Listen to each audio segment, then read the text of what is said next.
माहवारी एक चुनौती। 13 साल की रिया को पेट में अजीब सा दर्द होने के कारण सुबह जल्दी नींद खुल गई और खून से रंगा बिस्तर देखकर वो घबरा के चिल्लाने लगी। दोस्तों, ये कहानी है रिया की। रिया 7वीं कक्षा में पढ़ाई करती थी। उसे पढ़ाई लिखाई में उतना ज़्यादा दिलचस्पी नहीं थी। उसे तो पेंटिंग करना पसंद था।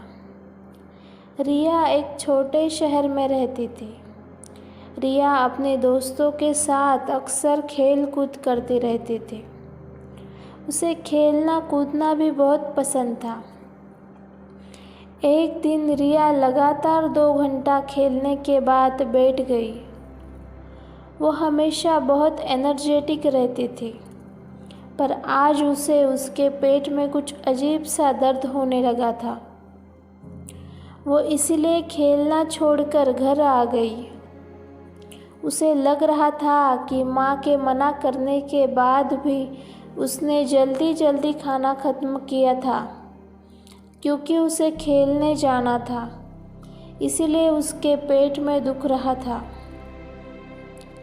माँ डांट लगा देगी, इसलिए उसने माँ को कुछ नहीं बताया और रात को खाना खाकर सो गई।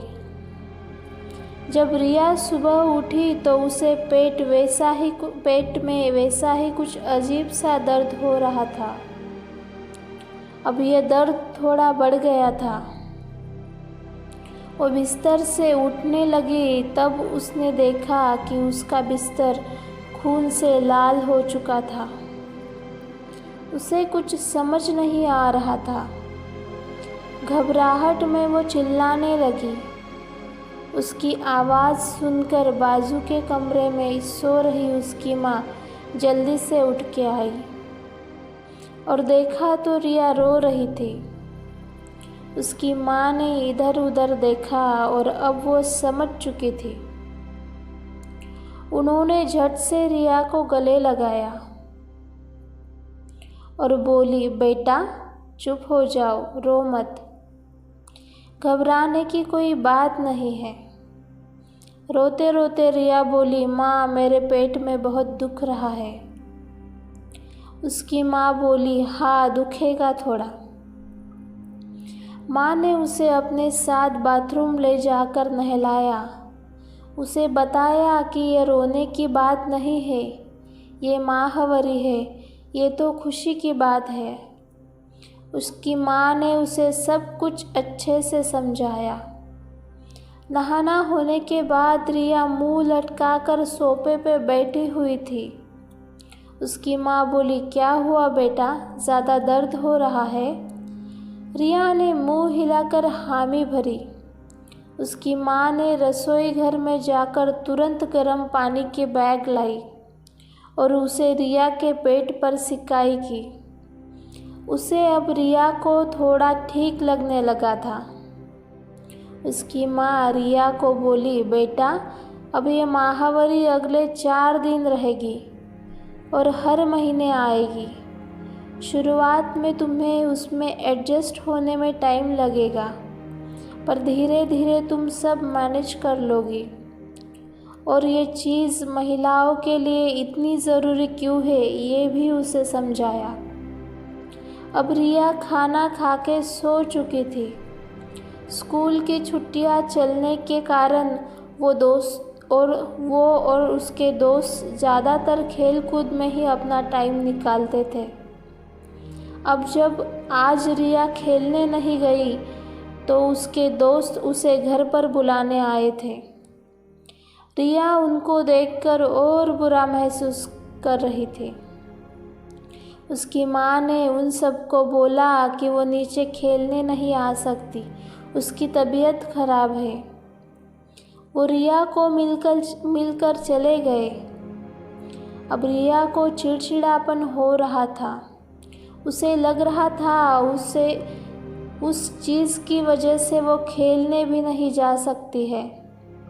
उसकी माँ उसकी हालत समझ रही थी। इसलिए वो ज़्यादातर वक्त उसके साथ ही गुजार रही थी।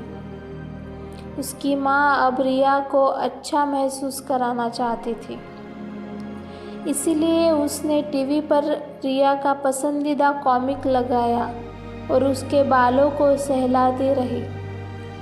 रिया टीवी देखते देखते सो गई। अब शाम हो चुकी थी और रिया को थोड़ा अच्छा महसूस हो रहा था, इसलिए वो उसके माँ के साथ बाहर टहलने के लिए निकल गई। थोड़ा देर टहलने के बाद वो दोनों एक बेंच पे आके बैठ गए। उसकी माँ शर्मा आंटी से बात कर रही थी और रिया सामने खेल रहे उसके दोस्तों को देख रही थी। उसे बहुत बुरा लग रहा था कि वो नहीं खेल पा रही है। यूं ही 3 दिन बीत गए। आज रिया का आखिरी दिन था। उसे आज दर्द भी नहीं हो रहा था। वो खुश भी थी कि कल से वो पहले जैसे अच्छे से सब कुछ कर सकती है। वो सोफे पर बैठकर सोच में डूब गई थी कि वो कल क्या क्या करेगी। ये 4 दिन उसके लिए बड़ी ही चुनौती भरे थे। और रिया क्या, ये तो कि हर एक लड़की के लिए चुनौती भरे दिन रहते हैं। इस वक्त इस लड़की के अंदर बहुत सारे भावनिक बदलाव होते हैं। रिया की माँ ने उसे अच्छी तरह सपोर्ट किया। दूसरे दिन रिया फिर से एनर्जेटिक महसूस कर रही थी। अब उसे खेलने जाने की जल्दी थी। वो फटाफट खाना खा के निकल गई। उसकी माँ ने भी उसे आज नहीं रोका। उसकी खिलखिलाती मुस्कान फिर से वापस आ गई थी। उसकी माँ मन ही मन में सोच रही थी कि औरत की भी क्या ज़िंदगी होती है ना। जब ज़िंदगी के मायने भी नहीं समझ आते, तब से चुनौतियाँ आके खड़े हो जाती है। सच में बहुत हिम्मत होती है औरत में। वो कहते हैं ना, एक नारी सब पे भारी। चलो इसी के साथ मैं लेती हूँ आपसे विदा और मिलते हैं एक और नई कहानी के साथ। दोस्तों, आपको अगर ये कहानी अच्छी लगी तो चैनल को ज़रूर सब्सक्राइब करें। Please like, share and subscribe.